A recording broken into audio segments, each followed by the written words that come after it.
চাঁদপুর বড় স্টেশন মাঝঘাটে ভরা মৌসুমেও ইলিশের সরবরাহ কম থাকায় দাম অনেক বেশি।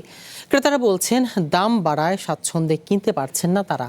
আর ভরা মৌসুমেও ইলিশের পর্যাপ্ত সরবরাহ না থাকায় ক্ষতির মুখে ব্যবসায়ী ও আড়তদাররা। সংকট খতিয়ে দেখতে পদ্মা মেঘনা নদীর বিভিন্ন পয়েন্ট পরিদর্শন করেছে একটি বিশেষজ্ঞ দল। চাঁদপুরের পদ্মা মেঘনা নদীতে মাছ ধরে জীবিকা নির্বাহ করেন 50,000-এর বেশি জেলে। কিন্তু ভরা মৌসুমেও কাঙ্ক্ষিত ইলিশ পাচ্ছে না তারা। ফলে ইলিশের দামের প্রভাব পড়েছে চাঁদপুরের মাছঘাটে। 1 কেজি ওজনের ইলিশ বিক্রি হচ্ছে প্রায় 3,000 টাকায়। আর ছোট ও মাঝারি আকারের ইলিশও বিক্রি হচ্ছে চড়া দামে। বিগত বছরগুলোতে প্রতিদিন গড়ে 1400 থেকে 1500 মন ইলিশ ঘাটে আসত, কিন্তু বর্তমানে মাত্র 50 থেকে 60 মন ইলিশ আড়তে আনছেন জেলেরা। এতে ক্ষতির মুখে পড়ছেন বিক্রেতারা। আর ক্রেতারা বলছেন ইলিশের দাম বেশি হওয়ায় স্বাচ্ছন্দ্যে কিনতে পারছেন না তারা। এখানে কিলো ওয়েটের যে ইলিশগুলা 3,3200 টাকা আমাদের কাছে দাম চাইতেছে। এখানে যে আমাদের 1600 টাকা থেকে 1800 টাকা পর্যন্ত হলে আমাদের জন্য ভালো হতো।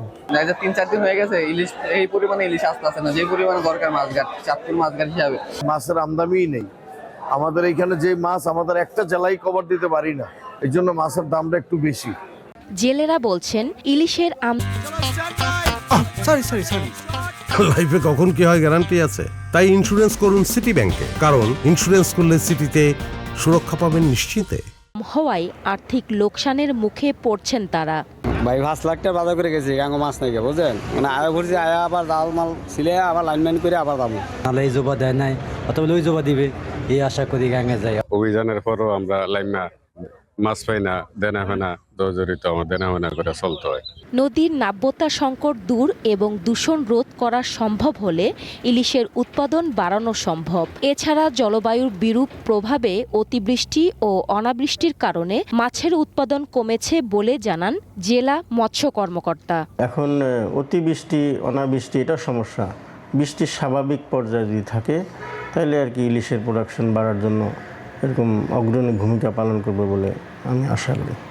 গবেষকরা বলছেন নদীর পরিবেশ, পানি প্রবাহ এবং প্রাকৃতিক বিভিন্ন বিষয় বৈজ্ঞানিকভাবে বিশ্লেষণ না করে নিশ্চিত হয়ে বলা যাবে না কেন কমছে ইলিশের সরবরাহ।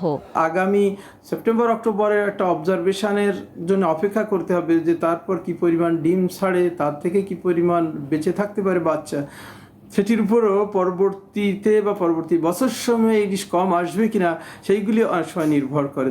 সংকট কাটিয়ে আবারও চাঁদপুর মাছঘাটে ইলিশের সরবরাহ বাড়ার পাশাপাশি দাম ক্রেতাদের নাগালের মধ্যে আসবে এমনটাই প্রত্যাশা সবার।